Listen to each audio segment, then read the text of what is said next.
स्वागत है आपका हमारे YouTube चैनल में। आइए आज की वीडियो में हम लोग सौंदर्य शास्त्र को देखते हैं और सौंदर्य शास्त्र में कहाँ से प्रश्न पूछे जाने की संभावना है, कहाँ से प्रश्न बन सकते हैं, इसको हम लोग वन लाइनर में देखते हैं। और इस वन लाइनर से आपका समय भी बचेगा, तो हम चाह रहे हैं कि आप इस प्रश्न को देखें। अगर आपको इस तरह के प्रश्न पसंद आ रहे हैं तो कमेंट बॉक्स में लिखिए, हम अन्य प्रश्नों को भी देंगे और भी विभिन्न अध्याय हैं उन अध्याय के प्रश्नों को देंगे। लेकिन इसकी शुरुआत हम लोग सौंदर्य शास्त्र से करते हैं और सौंदर्य शास्त्र के महत्वपूर्ण प्रश्नों को, अगर प्रश्नों की संख्या ज़्यादा होगी तो हम 2 वीडियो में देखेंगे, पार्ट 1 और पार्ट 2। लेकिन आइए देखते हैं, शुरुआत करते हैं सबसे पहले सौंदर्य शास्त्र के कुछ महत्वपूर्ण प्रश्नों को। और पहला प्रश्न है, सौंदर्य शास्त्र मूल रूप से किस भाषा से लिया गया है? सौंदर्य शास्त्र या इसी को एस्थेटिक्स भी कहा गया है और ये मूल रूप से ग्रीक भाषा से लिया गया है।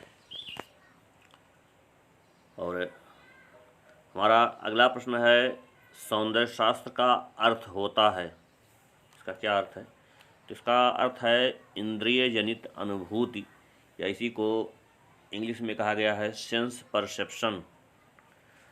हमारा अगला प्रश्न है, सौंदर्य शास्त्र की उत्पत्ति किस विषय से हुई? तो दोस्तों, सौंदर्य शास्त्र की उत्पत्ति दर्शन शास्त्र से हुई है। हालांकि दर्शन शास्त्र से सौंदर्य शास्त्र के साथ साथ तर्कशास्त्र और नीति शास्त्र, इन विषयों की भी उत्पत्ति हुई है और इसकी उत्पत्ति करने वाले थे बामगार्टन। इसीलिए बामगार्टन को सौंदर्य शास्त्र का जनक या फादर ऑफ एस्थेटिक्स कहा जाता है। देखिएगा, अगला प्रश्न है भी कि सौंदर्य शास्त्र के जनक माने जाते हैं, तो ये बामगार्टन थे।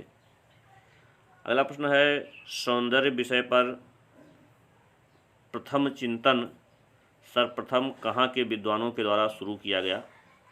दोस्तों, इस सौंदर्य पर सबसे पहले जो चर्चा की गई है, चिंतन की गई है, वो यूनान के विद्वानों के द्वारा की गई है।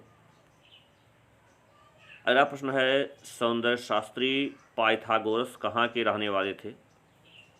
तो पाइथागोरस ये यूनान के सौंदर्य शास्त्री थे, हालांकि ये गणितज्ञ भी थे। और हमारा अगला प्रश्न है, ऊपर से दिखने वाली वस्तुएं सुंदर नहीं कही जा सकती यदि वह मानव समाज के लिए उपयोगी नहीं है, यह किसका कथन है? तो दोस्तों, इसे यूनान के सौंदर्य शास्त्री सुकरात ने कहा है। ये बड़े प्रतिभा संपन्न थे। सुकरात एक दार्शनिक के साथ साथ एक सौंदर्य शास्त्री भी थे, मूर्तिकार भी थे। हमारा अगला प्रश्न है, object called beautiful because they serve some rational end, किसका कथन है? दोस्तों, इसे सुकरात ने ही कहा है और इसका भी वही अर्थ होता है कि ऊपर से दिखने वाली वस्तुएं सुंदर नहीं कही जा सकती यदि वह मानव समाज के लिए उपयोगी नहीं है, तो सुकरात ने कहा है। अगला प्रश्न है, सुकरात कला के किस विधा से परिचित थे? दोस्तों, ये मूर्तिकारी से परिचित थे, इनके मूर्तिकार के पुत्र भी थे।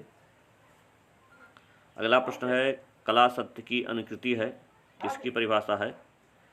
विकल्प है प्लेटो की। अगला प्रश्न है, थोड़ा बाहर बतियाओ, थोड़ा बाहर बतियाओ। अगला प्रश्न है, प्लेटो ने सौंदर्य के कितने पक्षों का वर्णन किया है? इन्होंने 2 पक्षों का वर्णन किया है, एक परम सौंदर्य और दूसरा संबंधित सौंदर्य। अगला प्रश्न है, प्लेटो ने कितने प्रकार के ज्ञान का उल्लेख किया है? तो वो 3 प्रकार के ज्ञान का उल्लेख किए हैं। अगला प्रश्न है, रिपब्लिक ग्रंथ के लेखक कौन है? तो रिपब्लिक ग्रंथ के लेखक प्लेटो हैं। अगला प्रश्न है, सिम्पोजियम ग्रंथ किसके द्वारा लिखा गया? तो ये भी प्लेटो के द्वारा लिखा गया। अगला प्रश्न है, प्लेटो के गुरु कौन थे? सुकरात हैं उनके गुरु। विकल्प है अरस्तु के गुरु कौन हैं? प्लेटो हैं। अगला प्रश्न है, कला सत्य का अनुकरण है, किसकी परिभाषा है? तो ये अरस्तु की परिभाषा है। हमारा अगला प्रश्न है, हिप्पियास मेजर ग्रंथ के लेखक कौन हैं? तो इसके लेखक प्लेटो हैं। अगला प्रश्न है रेहटारिक्स ग्रंथ के लेखक कौन हैं? तो अरस्तु हैं। अगला प्रश्न है प्लाटिनस कहाँ के सौंदर्य शास्त्री थे? तो ये यूनान के सौंदर्य शास्त्री थे। प्रश्न है फादर ऑफ एस्थेटिक्स कहा जाता है? बामगार्टन को कहा जाता है, या इसी को हिंदी में कहा गया है सौंदर्य शास्त्र के जनक या सौंदर्य शास्त्र के पिता, कुछ भी पूछे उसका उत्तर बामगार्टन ही है।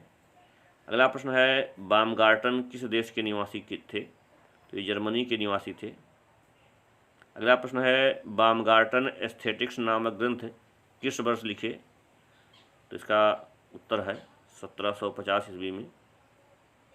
अगला प्रश्न है बामगार्टन के गुरु कौन थे? इसका उत्तर है लाबनिस। हमारा अगला प्रश्न है मॉडर्न एस्थेटिक्स का पितामह कहा जाता है? उत्तर है लाबनिस। अगला प्रश्न है सौंदर्य वस्तुओं का कोई गुण नहीं होता बल्कि हमारी मानसिक स्थिति में निवास करता है, यह किसका कथन है? इसका उत्तर है कांट। तो दोस्तों इस वीडियो में बस इतना ही, और अगर वीडियो आपको पसंद आ रहा है तो हमें कमेंट के माध्यम से सूचित करिए। हम सौंदर्य शास्त्र पर एक और वीडियो बनाएंगे, और इस वीडियो में इतना ही है।